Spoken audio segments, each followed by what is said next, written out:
بەناوی خوای بەخشندەی میهرەبان بینەران و بیسەرانی خۆشەویستی کەناڵی ئاسمانی پەیام لە هەرکوێیەگەن سڵاوی خوای گەورەتان لێبێ و کاتەوە هەموو کاتێکتان باش.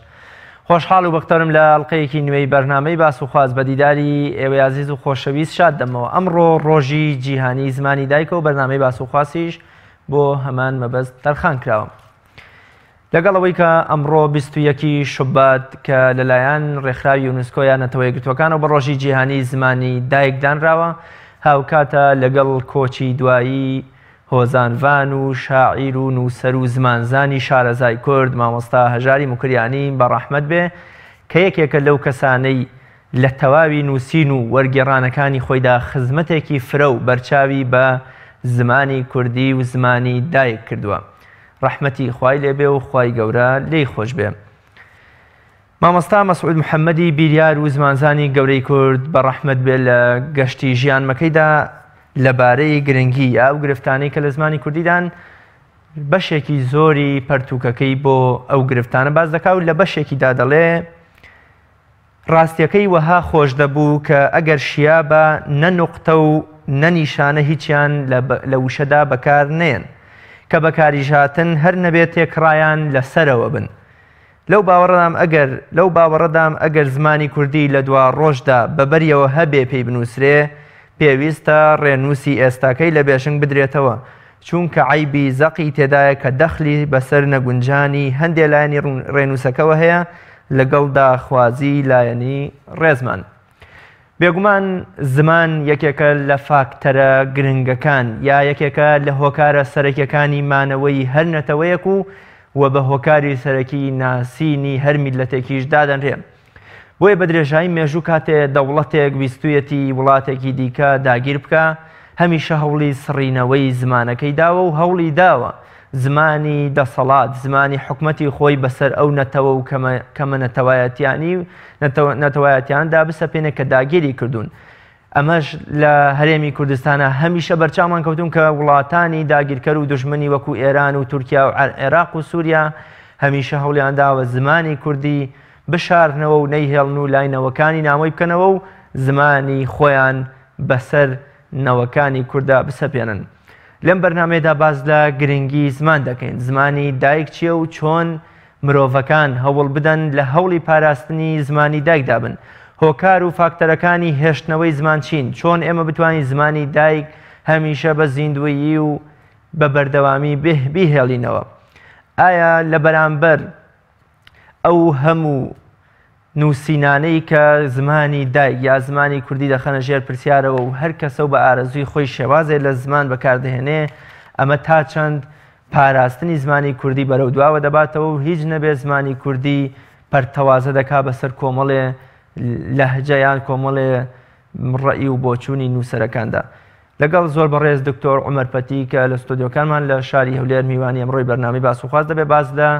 زمانی دایک و گرنگی زمانی دایک و شێواز و هۆکارەکانی پاراستنی زمانی دایک دەکەین. دکتۆر گیان سڵاوی خوارد لێبێ و زۆر سپاس بۆ ئامادەبوونیشت. سڵاوی خوش لەسەر ئێوە هیوای سەرکەوتنتان بۆ دەخوازم. زۆر باشە دکتۆر، پێم خۆشە هەر وەکو دەواازەیە بۆ باسەکەمان باسێک لە ڕۆژی جیهانی زمانی دایکمان بۆ بکەیت و ئەم ڕۆژە چ کاریگەریەکی بەسەر زمانی کوردیەوە دەبێواتە چۆن کوردیش بەشێکە یام لەم ڕۆژەدا چۆن ئێمە تعبیر لە زمانی دایکی خۆمان بکەین. بەڵێ، بە ناوی خوای گەورە و بەخشندەی میهرەبان، درود و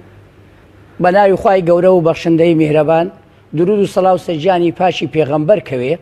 دیارە تۆ لە پێشەچکە شتێکی جوان کرد، بە سەرەتا دەمەوێت پیرۆزبایی لە بەڕێستان و لە بینەرانی بەرنامەکەت و کەناڵەکەت و سەرتاپای کوردیش بکەم.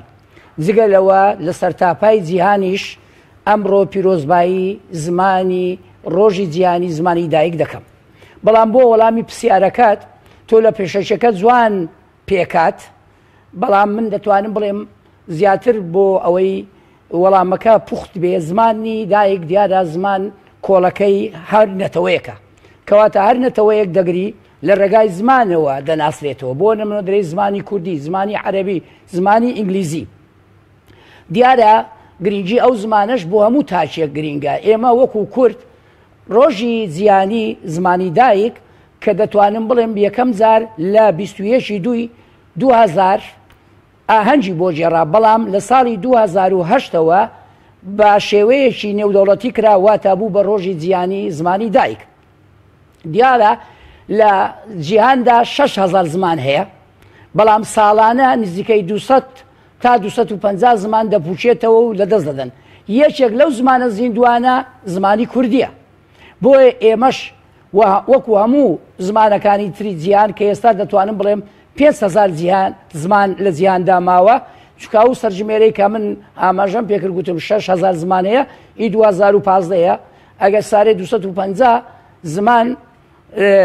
پوکابێتەوە معناوە 1000 زمان پوکاوەتەوە نەماوە. بۆیە دەتوانین بڵێن ئێستا 5,000 زمان لە جیهانە هەیە، یەکێک لەو 5,000 زمانە زیندووە زمانی کوردووە. زمانی کوردیە کەواتە ئێمە بەڕاستی دەبێت شانازی بکەین کە زمانی کوردی یەکێک لەو زمانانەیە لە زمانە جیهانیەکانە دەبێت شانازی پێ بکەین. جەنابە دەفەرمووی کە زمانی کوردی لە ئێستادا یەکێکە لە زمانە زیندوەکان، ینی ئەو چۆن ئێمە دەتوانین بڵین کە زمانی کوردی زمانی زیندووە، واتە چۆن دەتوانین ئەو شاهدیە بدەین بە چه شتێک بە چه میکانیزمە بە چه ڕێگایەک دەتوانین بڵێن زمانی کوردی زمانی زیندووە و لە پوکانەوە و فەوتان زۆر ڕاستە. بەڵێ یەکەم هۆکاریان یەکەم خاڵ لەبەر ئەوەی ژمارەیەکی زۆر تا ئێستا بە زمانی کوردی قسە دەکەن. دەتوانین بڵێ ئێمە بەچار پارچەی سەرەکیمانێ بە خۆت دەزانی لە کوردستانە، کوردستانی باکوور، باشوور، ڕۆژهەڵات، ڕۆژئاوا تا ئێستا هەمومان بە زمانی کوردی قسە دەکەین. کەواتە ژمارەی دەتوانین بڵێن چەندان ملیۆن کەس تا ئێستا بە زمانی شیرینی کوردی قسە دەکەن. ئەگەر هاتووە هەر کاتێک ئەو زمانە کەس قسەی پێ نەکرد ماناوە کەسەکان هەموو مردون و یان زمانەکە پوکاوەتەوە. ئەمەیان خاڵێکی سەرەکیە و بەڵگەیەکی گەواهی دەرە کە زمانی کوردیەشێکە لە زمانەکان. دوو، لە ئاستی وڵات ئەگەر وەکو هەرێم باسی بکەین ئێمە لە ئاستی کوردستانە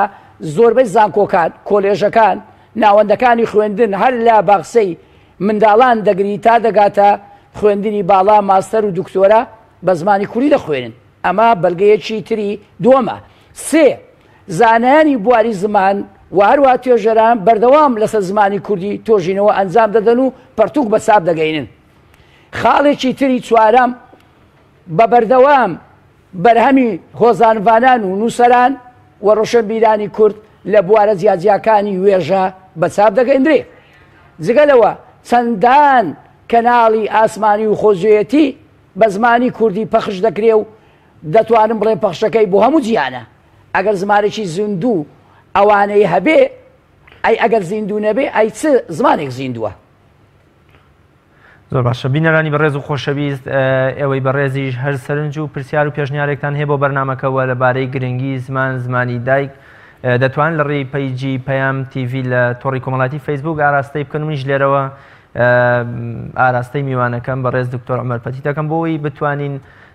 بە پرسیار و سەنجەکانی ئێوە هەم بەرنامەکە دەوڵەمەند بکەین هەم وەڵام بۆ ئێوەی ئازیزیش وەربگرم. دکتۆر کەواتە دەتوانین بڵین ئەو هەموو هێرش و پەلامارەیەک لە دوایەکانی کە دوژمنانی کورد هەمیشە دژی زمانی کوردی کردویانە و هەوڵیان داوە تەنانەت منهەجی خوێندن و قوتابخانەش بکەنە عەرەبی یان بە هەر زمانێکی ترکە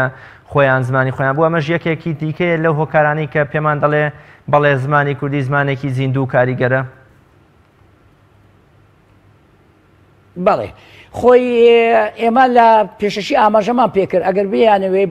دوژمن بەرامبەرەکەت تۆ بتاوێنێتەوە دەبێت دژایەتی زمانەکەت بکە.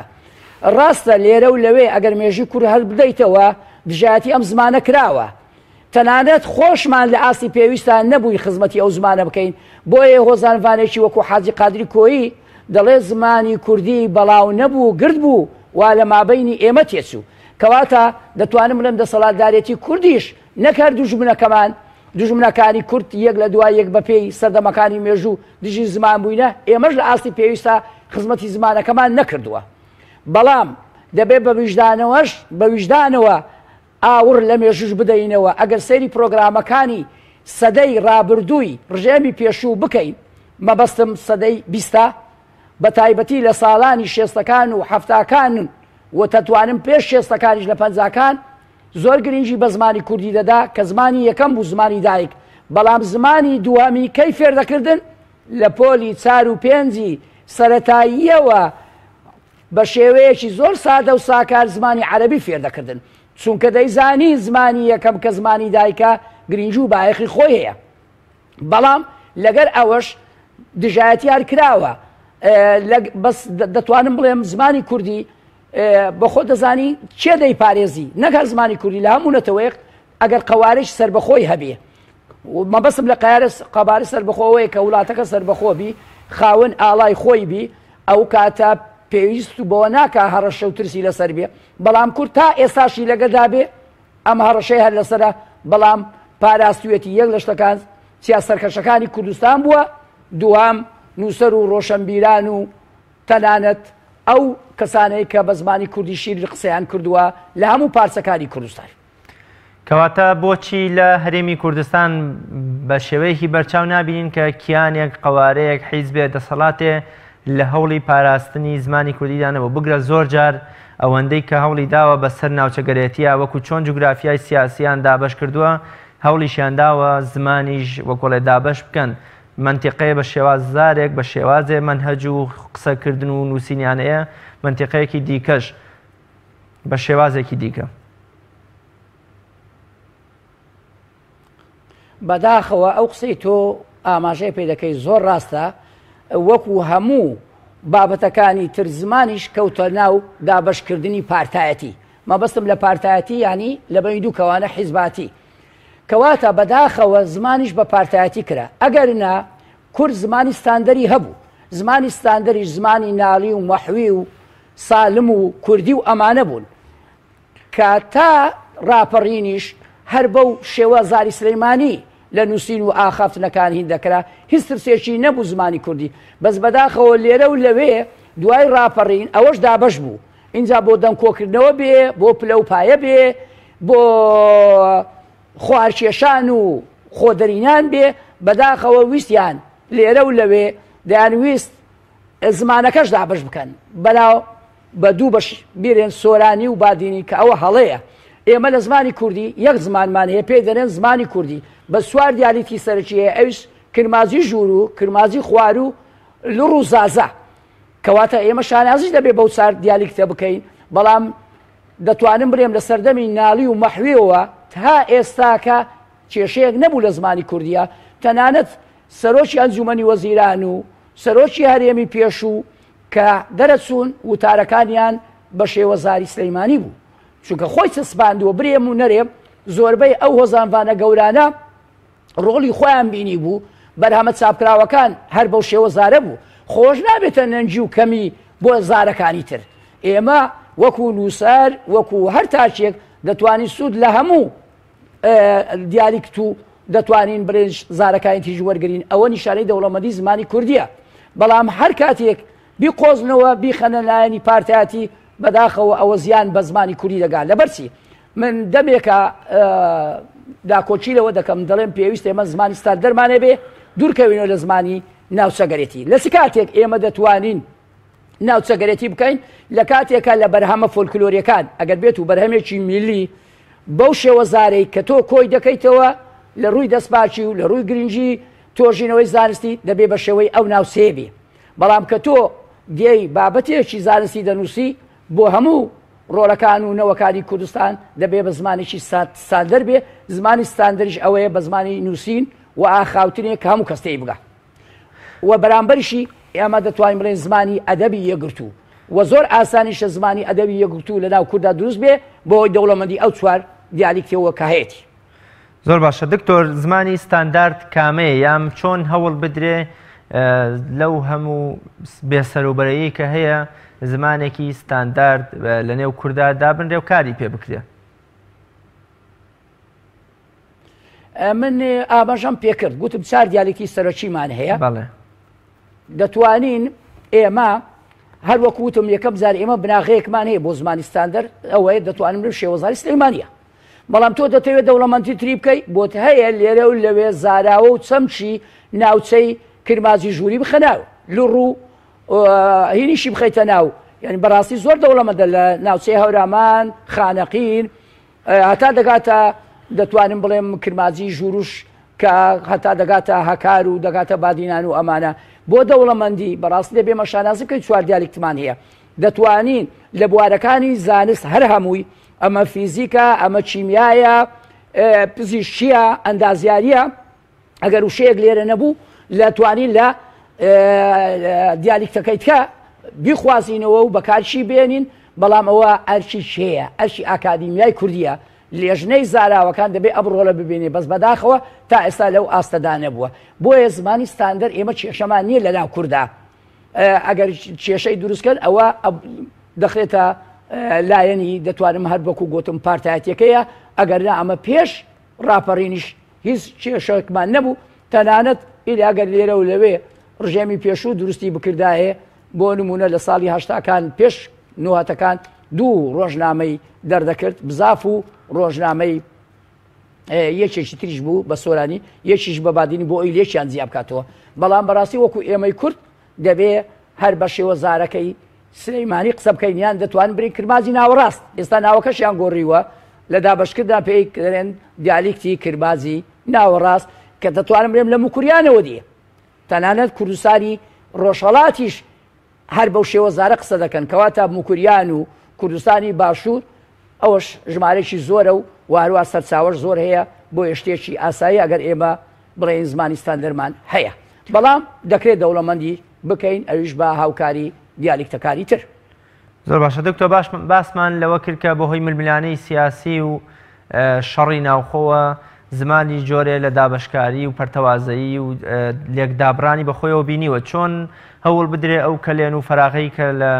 مابینی لەهجە و شێوەزارەکاندا زمانی کوردی کردۆتە دوو بەشەوە ئەوە نەمێنێ و بۆ کۆڵێ زمانی کوردی هەمووی بێتەوە بە یەک شێوەزار و بە یەک جۆر بەکاربهێنرێ لە نووسین و لە قسەکردن و ئاخافتندا قوربانجان پێویستی بە ڕامیاریەتی زمان هەیە یعنی بەڕاستی دەبێت ئێمە لە ڕووی ڕامیاریەوە زۆر بایەخشی زیاتر بە زمان بدەین ئەوەش چۆن دەوەستێتە سەر چەند وەزارەتێکی پەیوەندیدار ڕەنگە بڕی وەزارەتەکان چین وەزارەتی پەروەردە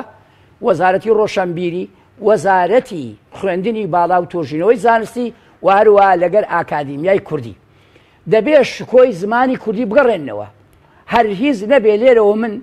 ئەو ڕخنێ و ئەو گازاندەیە لە وەزارەتی خوێندنی باڵا و تۆژینەوەی زانستی دەکەم ئەوە بۆ 2 ساڵ دەچێ شکۆی زمانی کوردی شکاندووە ئەویش تەنانەت لە پۆلی دوازەیان شەشی بە کەلۆرێ کە پێیان دەگوت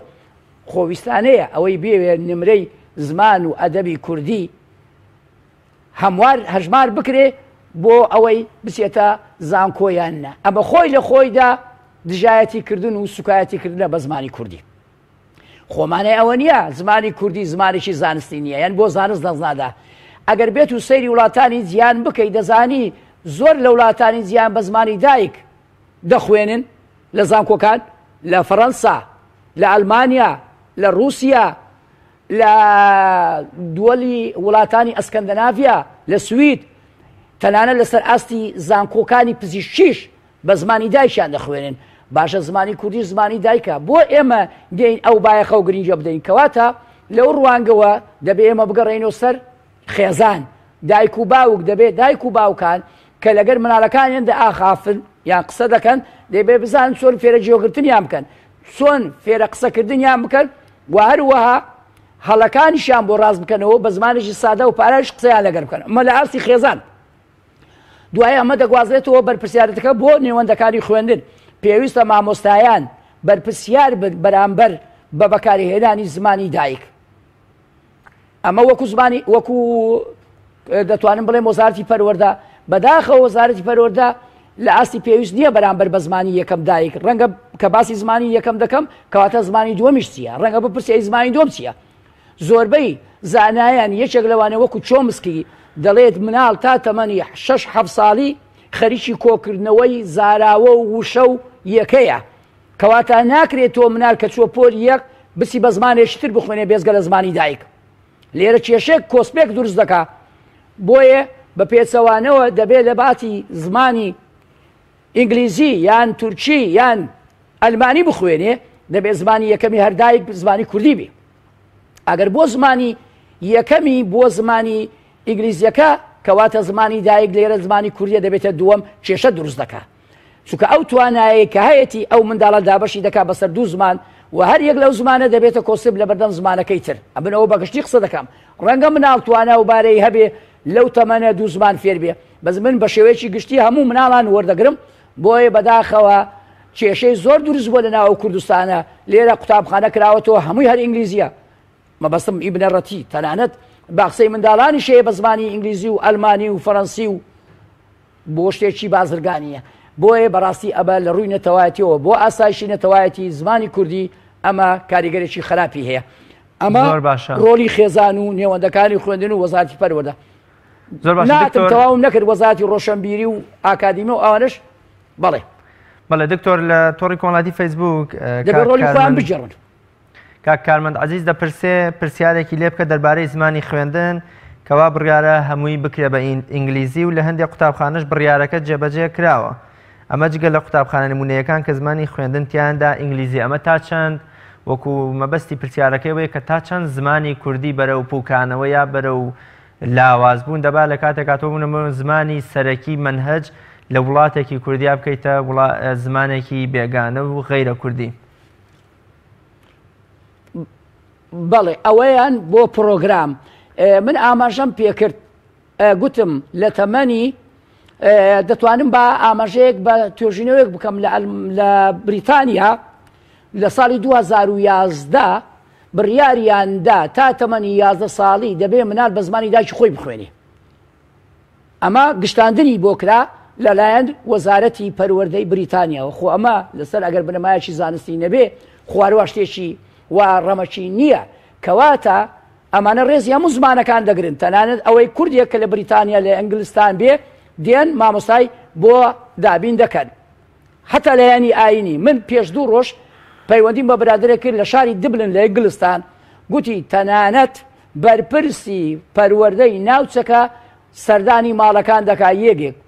برادرێکمانە بگوتی نووسەری ڕۆژهەڵات بگوتی بۆی ژەڕامەوە گوتی هاتنە ماڵەکەمان گوتی ئێوە چین ئاین تا گوتی مسلمانم گوتی قورئان هەیە لە ماڵەکەتان و منال قورئان دەخوێن گوتم نەخێر گوتی ئای زمانتان چییە گوتم زمانی دایکمان زمانی کوردی ئای بە کوردی ناخوێنن گوتی نە گوتی ئێمە ئامادەی مامۆستاتان بۆ پەیدا بکەین کەواتە ئەوە پێمان دەڵێ تا تەمەنی 11 ساڵی زۆر تاوانێکی گەورەیە ئەگەر مناڵی کورد لە قوتابخانەی سەرەتایی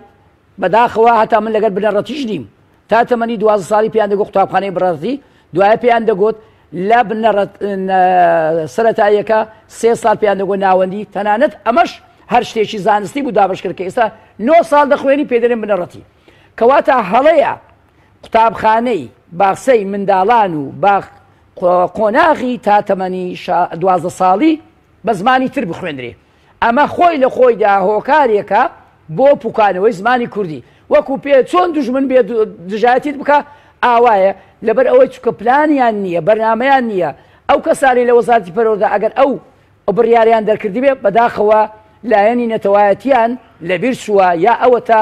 بە شێوەیەکی زانستی بیریان نەکردووە با لە دوای قۆناغی ناوەندی و ئامادەیی و با لە زانکۆ با لە هەندێک پسپۆری بە زمانی ئینگلیزی بخوێنن خۆی ئەندازە بە ئینگلیزی دەخوێنن پزیشکی کاتی خۆی بە ئینگلیزیان دەخوێن مانەی ئەوە نیە تۆ زمانەکە فێنابی ئەو کەسەی کە زمانی دایک زمانی خوێندنیەتی خۆڕێگا لە فێربوونی زمانی ئینگلیزی ناگری کە ئینگلیزی دەخوێنی یا کە عەرەبی دەخوێنی یا کە هەر بابەتێشتر دەخوێنی بۆیە دەبێت یەکەم زار بناغەی زمانەکەی خۆی بچەسپێنێ ئەکسنتی زمانی کوردی فێر بێ ئینجا زمانی دووەم گرنگی پێ بداتون و با زمانی سێمیش فێر بێ با چوارەمیش فێر بێ هەندێک کەسێک توانای زمانی شەشەم و هەفتەم و هەشتەمیشیان هەیە کوردیەکێکە لەو نەتەوانە کە زۆر بارەمەند و توانای تێدایە بەڵام مانای ئەوە نییە تۆ بێی لە قۆناغی سەرەتایی یان بنەڕەتی کە ئێستا ناوێن لە ناو قوتابخانە بە زمانانی تر بکەیتەوە هەم لایەنێک بۆ بازرگانیە هەم لایەنێک بۆ لێدانی زمانی کوردیە کە من بە هیچ زۆرێک لەگەری نیمە زۆر باشە دکتۆر بۆچی ساڵانە هەزارەها کتێب و پەرتووک چاپ دەکرێن لە هەرێمی کوردستاندا بە زمانی شیرینی کوردی بۆچی لایەنە پەیوەندیدارەکان وەزارەتی ڕۆشنبیری تەنانەت ناوەندەکانی چاپکردن سانسۆرێکیان نییە لە بەرامبەر ئەو هەموو پرزەی و بێسەروبەرەیی کە لە زمانی کوردیدا بەکاردێ یعنی هەر نووسەر و وەرگێڕێ بە ئارەزوی خۆی یاری بە نووسین و وەرگێڕانەکەی دەکا و چی پێخۆش بێ ئەوە دەکات لە کاتێکە ئەمە جۆرێکی ترە لە پوازدانە لە زمانی کوردی و وەکوڵێ پەرتکردن و پەرتەوازەکردنی تری زمانی کوردیە. ئەمە ژێکێکی دیکە نیە لەو گرفتانەی کە ڕوبەڕووی زمانی کوردی بۆتەوە.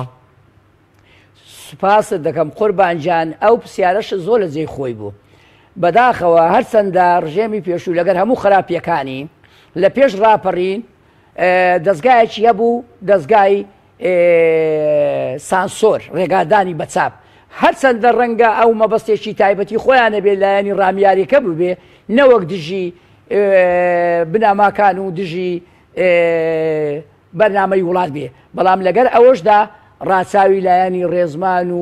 لایەنەکانی تر دەکرا. من ئاماژە دەکەم، ینی داوا دەکەم لە کوردستانە لایەنی پەیوەندیدار بە تایبەتی لە وەزارەتی ڕۆشنبیری کە ژمارەی سپاردن دەدا، ژمارەکە هەر بە شێوەیەکی ڕووکاڵ نەبێ یان بە شێوەیەکی ڕواڵەتی نەبێ، تەنها ژمارەکەی بۆ بخاتە سەرێ و برێ لە ساڵی ئەوەندا ئەو ژمارەیە وەرگن. نە، پێویستە چەند لێژنەیەکە بێ کەسانی بەتوانە لە ڕۆمان، لە هۆزان نووسین، لە لایەنی نووسینەکانی تر، لە دەتوانم بڵێم بوارەکان، چیرۆک، اینجا چیرۆکی منداڵان، چیرۆکی گەورانە، هەموو بابەتەکانی لقەکانی وێژە لە کوردیا پێویستە بەڕاستی هەر بسەنجێدرێ. تۆ باسی بەرهەمی نووسەرانت کرد، من دەرێمە تەنانەت گۆرانی بێژانیش، تەنانەت ئەوانەی مۆسیقاش دادەنێن لە لایەنی کەلەپور و لە لایەنی فۆلکلۆری کوردی و ئاوازدانانە پێویستە ئەمانە هەموو سانسۆری لەسەر بێ. مەبەستم چیە لە سانسۆر چاودێر؟ هەر شتێک ئەگەر هاتوو سنوورەکەی بەزاند یان بەزیان بەسەر کورد بکشێتەوە بەڕاستی پێویستە ڕێگای نەدرێ. خۆ هەموو شتێک چاک نییە. ئێمە دەزانی هەموو بەرهەمێک دوو لایەنێ، یان لایەنی باش یان لایەنی ناتەواوی. ئەگەر لایەنە ناتەواویەکانی پێ دروست دەکەی و اینجا ڕێگای چاپی دەدەی بیدە، بە هەندێش لەو چاپکراوانە کە دەزنووسن ناگونجێن یان سوودی نییە با ڕێگای چاپیان نەدرێ. بەداخەوە لەبەرەوەی کەشی شیا و لە شوێنی شیا و کەمە، یعنی وەزارەتی ڕۆشنبیریش ئەرکی خۆی بە تەواوی بەجێ ناگەنی وەکو وەزارەت. ئەگەر لێرەوە ڕوویدەم یان بکەمێ و ڕەخنەیان لێ بگرم، بەڕاستی پێویستە دەستگایەکی تایبەت هەبێ بۆ هەڵسەنگاندنی ئەو بەرهەمانە پێش چاپکردنیان، چ بە زمانی کوردی بێت چ بە زمانی عەرەبی بێ، لە کوردستان دەربچێ پێویستە لێژنەیەکە بێ هەڵی بسەنجێنێ. بەڵام لێژنەکە چۆن بێ؟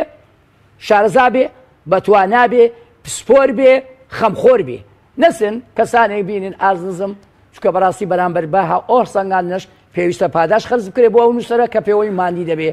ئەو کاتا من دەتوانم بڵێ شتەکان ڕێک و پێک دەبن و بەرهەمی جوان پێشکەش دەکرێت. زۆر باشە دکتۆر، هەمیشە لەلایەن ڕۆشنبیرانی چەپ لە هەرێمی کوردستان ڕەخنە یا جۆرێ لە سوکایەتی بە ڕۆشنبیرانی ئاینی و زانایان و عەمامە بەسەرانی کورد و شاعیرانی کورد کراوە کە ئەمانە تەنان لە شێعر و لە قسە و لە هەڵسوکۆتیاندا هەمیشە پارێزەری زمانی عەرەبی و زمانی بێگانە بوون. پێم خۆشە بزانم ڕۆڵی حوجرە و خانەقاکانمان یا ڕۆڵی پیاوانێکی وەکو حاجی قادر و مەحوی و نالی و سالم و پیاوانێکی دیکە کە لە حوجرە و خانەقای ئیسلامیدا پەروەردە بوون، مەلا محەممەدی کۆیی و بەڵێ بەڕەحمان بێمەلای گەورەی کۆیە، ڕۆڵیان چیە بۆ لە پاراستنی زمانی کوردی و وەکوڵێ تەسلیمکردنی بە جیلی دوای خۆیان؟ وەڵا قوربانجیان ئەمە بە تەواوی ئەم ڕایە ڕەت دەکەمەوە، وانییە بە پێچەوانەیە. ئەگەر بێت و سەیری وێژەی کوردی بکەیت و تەنانەت بەرپرسەکانی کورد و هەموو خەڵک لە حوجرەوە سەری هەڵداوە کە باسی ئەوە دەکەن ئەگە دژی زانست و زانیاری و خوێندەواریش بێ ئەوەیان هەڵەیە. من بە شێعرێکی دوو دێری مەلای کۆی وەڵامیان دەدەمەوە، دەرێ بۆچی فەرموویەتی نەبی ئەمین اطلبوا العلم ولو بالصين، نێرومێ لەو حەدیسە فەرقی نییە، گەرمەلا نەهی فەرمودینی نییە. کەواتە چۆن بەڕاستی مەلایەکان پێشەنگ بووینە لە خوێندەواری لە ئاستی بەرز، یەکێکی وەکو مامۆستا عەلاءالدین سجادی کە خاوەنی هیچ بڕوانامەیەکی ئاکادمی نەبوو، بەڵام مامۆستای زانکۆ و دانیشگای بەغدا لە بەشی کوردی یەکێک بوو کە زۆربەی مامۆستانی زمانی کوردی ساڵی 60ەکان و 70ەکان و 50ەکان لە ژێردەستی ئەو نووسەرە بەرزە دەرچوون. ئەمە وەکو نمونە. لە نمونەکانی ترەوە ئەو بەرەزانە دیارە ئاگادارنین لە دوای ڕاپەرینەوە ئێمە بابەتێک زیادمان کرد لە پرۆگرامەکانی خوێندن بە ناوی مێژووی پەروەردە لە کوردستان. بابچن مێژووی پەروەردە بخوێنەوە کە لە حوجرەوە دەستی پێکردووە، ئەو کە خوێندەواریەی کە لەو کاتی هەبووە ئەو زانە و ئەو فەیلسوفانە کە هەبوونە ئەمڕۆ کوا لە شوێن با پێت برێم کەسانێکەیە بگاتە مەحوی و ناڵی و وەفایی و سالم و کوردی یان هۆزانڤانی نیشتیمان پەروەری کوردی حاجی قادری کۆی یا مەلا محەممەدی کۆیی یەکێکی وەڵی مەلا محەممەدی کۆی دەزانین چی وتووە علمی طبیعەت علمی خوددایە قالە و ئەقلۆ گشتی هەبایە علمی کیمیا دگەر نەخوێندووە بەخوا نازانێت خوا چی کردووە هەتا ئەو علمە زۆر باش نەخوێنین دەبێ هەر پاقلە و سڵقام سێنین باش ئەگەر ئەمانە لە لۆژیک و لە فەلسەفە و لە زمان و لە بیرکاری و لە هەموو زانستەکان نەگەیشت بن ئایا دەیانتانی ئەم جۆرە هۆناوانە دابڕێژن و بەڵاوکردەوە بڕوایی تەواویان و تەنانە شارەزاش بووینە لەو جۆرە زانستانی کە بۆ دەزانی لە حوزرەکانە چەندوانە دەخوێندرا بۆ بەڕێست و بۆ بینەران 6 بابەت دەخوێندرا ئەو 6 بابەتەی کە مەلایەکی 12 علم 12 زانست تەواوی دەکرد ئێستا دەتوانن برێ ماستەر و دکتۆرەکان نایخوێنن. زۆر باشە دکتۆر چۆن زمان جەنابەت فەرمووت کە ساڵانە زمانگەلێکی زۆر ئەپوکێنەوە و بەرەو فەوتانە چن ئێمە چۆن لە بەردەم ئەم شاڵاوەدا یا لە بەردەم ئەم لافاوی لە ناوچوونی زمانەماندا زمانی کوردی بپارێزین یا فاکتەر و هۆکارەکانی مانەوەی زمان چین بۆ ئەوەی زمانی کوردی هەمیشە لە گەشە و برە و بەردەوامیدا بێ. بەڵێ خۆشبەختانە هەندێشت سروشتین ئەوەی بەرگری لە زمانی کوردی دەکا هەندێشت سروشتیە ڕەنگە وەکو چی ئەم چیا سەرگەشانەی کوردستان خوا لەخواوە بە ئێمەی داوە دەبێت سوپاسی ئەو خوای بکەین یەکەم جار کە ئەم چیا سەرکەشانەی لە کوردستان بۆ ئێمە دروست کردووە باشترین پشگیریە ئەمە سەفیند ئەمە زۆزک ئەمە دێدەوان تا دەگاتە قەندیل و ئەمانە هەتا ئەم چیانە مابێ ئەمە پشگیرێکی گەورەی بۆ زمان دوو هەتا نەتەوەی کورد وەکو مرۆڤ لە هەموو پارچەکانی کوردستان و تەنانەت ئێستا لە هەندەرانیش بمێننەوە بەو زمانە قسە بکەن ئەو زمانە زیندووە. سێ نێوەندەکانی خوێندن زۆر گرنگامە ڕێگا نەدەین هەمووی بە زمانی بێگانەوە بخوێنن بەڵکو بگڕێتەوە بۆ زمانی یەکەمی دایک ئەمە زۆر گرنگە. سێ لە ئاستەکان لەسەر ئاسی زانکۆکان پێویستە بەشەکانی کوردی زیاتر بایەخیان پێ بدرێ. چوار ئاکادیمیای کوردی وەزارەتی ڕۆشنبیری ئەمانە ڕۆلی خۆیان ببینن تەنانەت من دەتوانم بڵێم بۆ پاراستی زمانی کوردی وەزارەتی ئاوقاف و کاروباری ئاینیش ڕۆلی خۆی دەژیرێ ڕەنگە بڵێ چۆن لە ڕێگای ئەو مامۆستا ئاینیانەوە کە هەموو هەینیەک دوانەکەی هەینی بە زمانی کوردی شیرینی کوردی پێشکەش دەکەن ئەمە ڕۆژی کاریگەرە چکە ئێمە برینەرێ لە 1995 زمان مسلمانین کە مسلمانیشمان ئاینی ئیسلامە کەواتە مامۆستایەکان ڕۆڵێکی تەواو دەبینن بۆ وشیارکردنەوەی خەرکو بۆ پاراستنی ئەو زمانە لە دوای ڕاپەڕینەوە لە پێش ڕاپەڕینش سەندان مامۆستا هەبوو بە زمانی کوردی دوارەکەی هەینیان پێشکەش دەکرد تۆ لە پێشەرچەکە ئاماژەت بە هەژاری خۆشەویست کرد هیوادارم گۆڕەکەی پڕ و ناچی بێ و جێگای بەهەش بێ یەکێک بوو لەوانە تەنانەت تەنقیلی بە کوردیش نووسیوە دەڵێ ئەگەر لەو دنیاش تۆ زیندوو بوویەوە پێویستە هەر بە زمانی کوردی وەڵام بدەیتەوە یعنی ئەمە خۆی لە خۆیدا دەرێ بە مردوێتیش هەژار بەرگری لە زمانی کوردی کردووە ئاخ ئەوەی کردوێتی زمانان زیندوەکان وابزانم زانا و دانا و هۆزانڤانی وەکو هەژار و وەکو مەلای گەورە ئەوانیان نییە بۆیە کورد هەتا خاوەنی ئەم جۆرە کەسانە بێ ئەگەر ژمارەشیان کەم بێ زمانی کوردی هەر بەردەوام دەبێ. زۆر باشە دکتۆر جەنابتان لە بواری پاراستنی زماندا چه خزمەتێکتان کردووە کاتێکە دەبینم لەسەر شاشەکە بەشێک لە نامەی ماستەریام ئەو تێزەی کە جەنابتان نووسیبتانە لەسەر شاشە دەرەکەوێ جەنابتان ئەو خزمەت و ڕۆڵەی کە بە زمانی کوردیتان کردووە کامەیە و پێم خۆشە سەرنجە یا باسێکی لەبارەوە بکەین. بەڵێ وەڵایی بەندە وەکو نووسەر تا ئێستا پتر لە 600 وتاری بە زمانی کوردی نووسیوە ئەما وەکو نووسین وەکو بەرهەم زۆربەی نووسیدەکانی من بە بەرهەمەکان 22 بەرهەمی چاپکراوم هەیە 21یان بە زمانی کوردیە تەلای وەڵا دوانیان وازان بە عەرەبیە تێزی دکتۆراکەم و نامەی ماستەرەکەم ئەژینە ئەوانی تریشم هەموو بە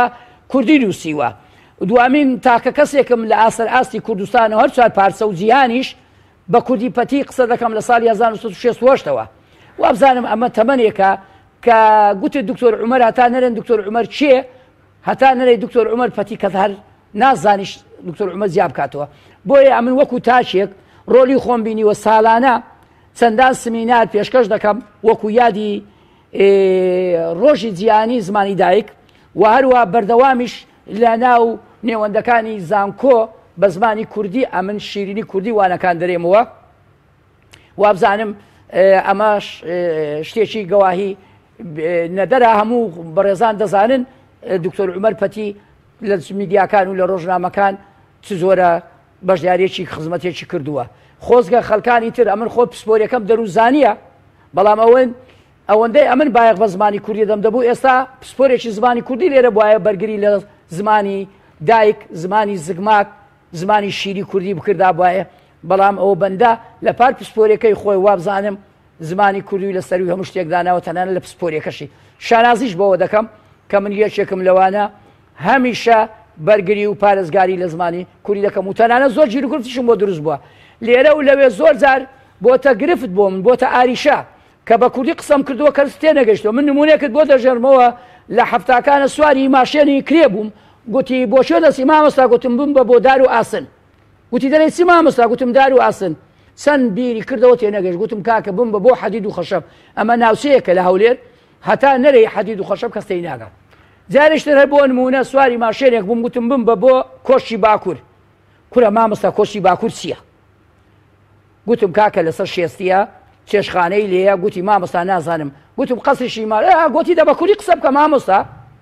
ئیتر من زۆر زار کێشە و گرفتم بۆ دروست بووە لە نێوەندەکانی خوێندن و تەنانە لە کۆمەلگا و لە دەرەوەی زانکۆش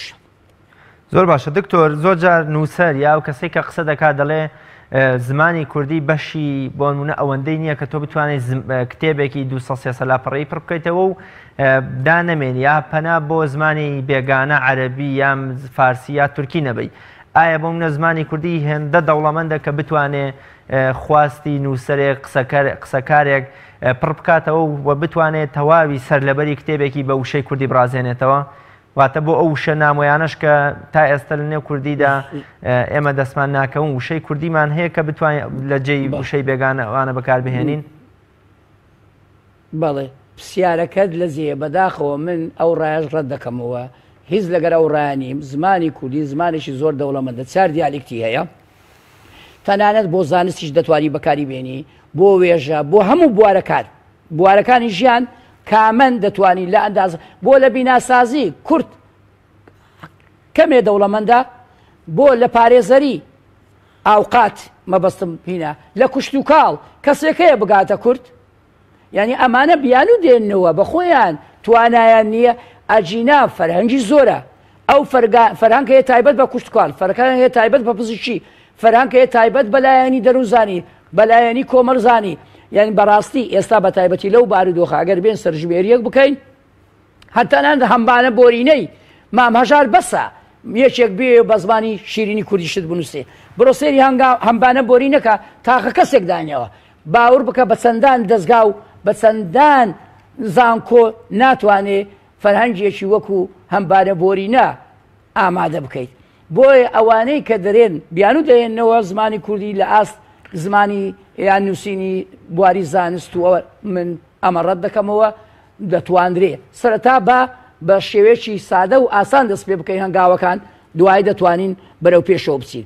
بۆ نمونە تو ئاماژەت بە هەندێشت کرد لە هەموو زمانان لێرە و لەوێ سوود لە هەندێک زاراوە گیانی وەرەگیری شتێکی ئاساییە تەلەڤیزیۆن با ئەمیش برم تەلەڤیزیۆن چکە لە بەرەوەی یان ئەوەی دروستی کردووە یان بەناوی کۆمپانیەکە یان مۆبیل خۆ مۆبایل نییە بە عەرەبی ئەوان بە کوردی پێدەرێ خۆی مۆبیلە ئیتر هەر مۆبیلەکە بەکاربێت تەلەڤیزیۆنەکە بەکاربێتن بە ئەو شانەی کە جیهانین لە هەموو زمانەکان بەکاردێ ئێمەش وەکو کورد بەکاری دەهێنین بەس ئەگەر بەرامبەرمان هەبوو لە کوردەکەی بەکاربێنە بۆیە بەو زۆرە زمانی کوردی دەمێنێتەوە و بەرەو پێشەوە دەستێت و دەوڵەمەندیش دەبێت و دەتوانم بڵێم لە هەموو بوارەکانی زانست دەتوانین ئێمە زمانی کوردی بەکاربێنین و بەرەو پێشەوە بچێ بەلگەی ئەوەیە چەندان زمان هەزاران زمان تا ئێستا پوکاونەتەوە و لە ناوچوون کەسی زمانی کوردی هەرماوە نیشانەوە زمانی کوردی زمانێک کە دەتوانێت بەرگری لە خۆی بکاو خۆی بپارێزیێ و هەروەها دەتوانێت لە هەموو بوارەکاندا بەکاری بێنێ. زۆر باش دکتۆریان کۆتا پرسیارم ڕۆڵی میدیا و دەستگاکانی ڕاگەیاندن لە ئێستادا میدیا کاریگەرترین هۆکارە بۆ ئەوەی بگاتە بینەر و وەرگر و بیسەر و خوێنەریش تەنانەت. چۆن میدیا کار بکات لەسەر پاراستنی زمانی کوردی، چۆن خەڵک و خوێنەر و بینەر و جەماوەڕەکەی هۆشیار بکاتەوە لەوەی کە هەوڵ بدات زمانێک بەکاربێنێ کە هەم گرنگی بەلایەنی زمانی کوردی بداوە هەم بێتەوە کاری مانەوە و پاراستنی زمانی کوردی. زۆر سپاس دەکەم ئەو پرسیارە زۆر لە جێی بوو کە پرسیار کۆتا بوو. بەداخەوە هەندێک لە میدیاکان نەک هەر بۆتە دەتوانم بڵێم پارێزگاری لە زمان و بەرەو پێشبوونی زمانی بەڵکو دژایەتی زمانی کوردی دەکەن. ئەوانەی کە سەیری هەندێک من ناویان ناهێنم بەس بەخۆیان دەزانن ئەو فلیمە دۆبلاشکراوانەی بۆ منداڵان دەکرێت هەر کارە ساتە جگە لایانی خراپی لایانی دەرونیەکەی و لایانی ڕامیاری و لایانی کەلتوری و لایانی ئاینی لایانی زمانش هەر سەقەتە. بۆیە ئەمە کە دەرێن میدیا یعنی دەسەڵاتی چوارەم بەداخەوە ڕۆلی دەسەڵاتی چارەم نابینن. من بۆ هەموو میدیاکانم نییە بەڵام بۆ زۆربەی زۆری میدیاکانم هەیە. لێرەش لە کەناڵەکە ئێوە دووبارەی دەکەمەوە و لە ڕێگای ئەو بەرنامەی بەڕێزیشت بەداخەوە لە ئاسی پێویستدانین میدیاکان دەبێت بەڕاستی کەسی شارەزایان هەبێت لە زمانەوانی لە زمانی کوردی کەسانی شارەزای دەروونزانیان تێدا هەبێ کۆمەلزان بەڕاستی بۆ ئەوە شارەزا و ئەو ڕاوێژکارانە بتوانن بەرنامە و پلانیان بۆ دابرێن چۆن بتوانن مامەلە لەگە زمان بکەن. یعنی ئەمڕۆ 22یەکە تەنها ئەمە یادی ئەو زمانە دەکەینەوە ئەی باشە ڕۆژەکانی تر هەفتەکانی تر مانگەکانی تر لەکوێین. یعنی بەڕاستی پێویستە تەنانەت بەرنامە هەبێت لەسەر زمانی کوردی. چۆن بەرنامەمان هەیە لەسەر بوارەکانی تر پێویستە کەسانی پسپۆر هەبێ بێن چۆن ئێمە پەرە بۆ زمانە بدەین، چۆن دەوڵەمەندی بکەین، چۆن بەڵاوی بکەینەوە، چۆن لای خەرک خۆشەویستی بکەین. لەبەر ئەوەی کە زمان پەیوەندی بە هەموو تاچێکەیە لە ڕێگای زمانەوە پەیوەندی کۆمەڵایەکان دروست دەبێ، لە ڕێگای زمانەوە ڕۆشنبیری و کەلەپور لە نەوەیەک بۆ نەوەیەک دەگوازرێتەوە. کەواتە بەڕاستی میدیاکان دەبێت ڕۆلی خۆیان بژینن. ئەگە تا ئێستاش ڕۆلیان نەجێڕاوە دەبێت لە دوای ئەو بەرنامەیە و لە دوای ئەو داواکاریەی من هەمویان بە خۆیان دابچنەوە سر میدیاکان کە مەبسما لێرە بیسرا و بیندرا و تەنانەت هەر سێلایەنیتی بە تایبەتیش من باسی تەلەڤیزیۆنەکان دەکەم کەنالە ئاسمانیەکان و خۆجێیەتیەکان پێویستە بەڕاستی زۆر بایەق بەلایانی زمان بدە بە تایبەتی زمانی کوردی کەسانی شارزا کەسانی بەتوانە کەسانی خەمخۆر. ئەمە خاڵێکی زۆر گرینگە میدیاکان دەبی بە خۆیان دابسنەوە تەنانەت لە بەرهەمەکانیان کە دێن شتێک دەکەنە کوردی ئایا چیە ئەم شتە دەکاتە کوردی لە چ زمانێک دەکرێت لە زمانی ئینگلیزی بۆ کوردیە لە عەرەبی بۆ کوردیە دەبێت ئەو کەسەی ئەو زمانە خەریکی وەرجێڕان دەبێت شارەزا بێ لە کول و قوژبنی هەردوو زمان. ئەگەر لە کول و قوژبنی هەردوو زمان شارەزا نەبێ ناتوانێت وەرجێڕانش سەرکەوت بکە. بۆیە زانایەکی بیانی وتوێتی وەرجێڕان گەلێک گرانترە لە داهێنان. تۆ یەکێک داهێنان دەکا خۆت دەشتەکەی دادەهێنی بەڵام وەرجێڕان درێ لەو داهێنانش گرنگترە چونکە دەبێت تۆ شارەزای هەردوو زمانت هەبێ. بۆیە دووبارە ڕوویدەمم دەکەمە بەرپرسانی کەناڵەکان میدیاکان سێ کەناڵە ئاسمانیەکان چ خۆزیەتیەکان چ ڕۆژنامە و گۆڤارەکان تکایە گرنگ و بایەق زۆر بە زمانی کوردی بدەن. زمانی کوردی مەبەست لە داڕشتەکانی تەنانەت لە خاڵبەندیش بەداخەوە مامۆستایی زمانی کوردیش ئێستا لێیان پرسی خاڵبەندی کوردی چێ نازانن هەندێکیان خاڵ و وێرگوڵ و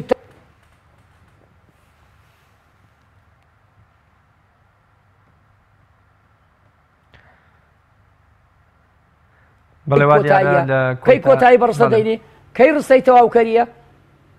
بەڵێ فەرموو دکتۆر گیان. بەڵێ بۆیە پێویستە بەڕاستی پیاسوورۆک بخۆیان بکرێ و پێویستە بەڕاستی پشت بە کەسانی پسپۆر و شارەزای زمان بەستن بۆ ئەوەی بتوانشتی پوخت و جوان پێشکەش بکەن. زۆر باشە دکتۆر گیان پێم خۆشە زۆر بە کورتی گوێبیستی کۆتا سەرنج و پەیامی جەنابتان بم لەبارەی زمانی دایک و ڕۆژی جیهانی زمانی دایکەوە. وەڵای هیوادارم پەتەنها ئەمڕۆ ڕۆژێک تەرخان نەکەی بۆ زمانی دایک. پێویستە هەموو ڕۆژێک ئێمە لای ئێمە زمانی کوردی زۆر زمانێکی گرنگی پێ بدەین ئەوش دەوەستێتە سەرچی وەکو دایک و باوکان مامۆستایان زانایانی دەروزانی ئەوانەی دەبیهانی مناڵەکانیان بدەن چۆن جێبگرن چۆن قسە بکەن و هەروە هەلە زمانەوانەکانیان دەم و دەست بۆ ڕاست بکەنەوە و بە شێوەیەکی سادە و ساکار و پارا و قسەیان لەگەر بکەن تا ئەو کاتە و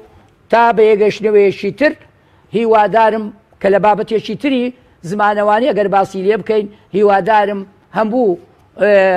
بینەرانی بەرنامەکەت و ئەو کەسانی کە ئەو بەنامەیان بینەوە زیاتر بایەق بە زمانی کوردی بدەن بۆ ئەوەی زمانی کوردی هەمیشە گەشاوە بێ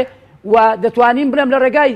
ئەم زمانەوە ئێمە دەتوانین سەربەخۆ بین وڵاتێکی وەکو بەرگلادێش ئەگەر کات هەبێ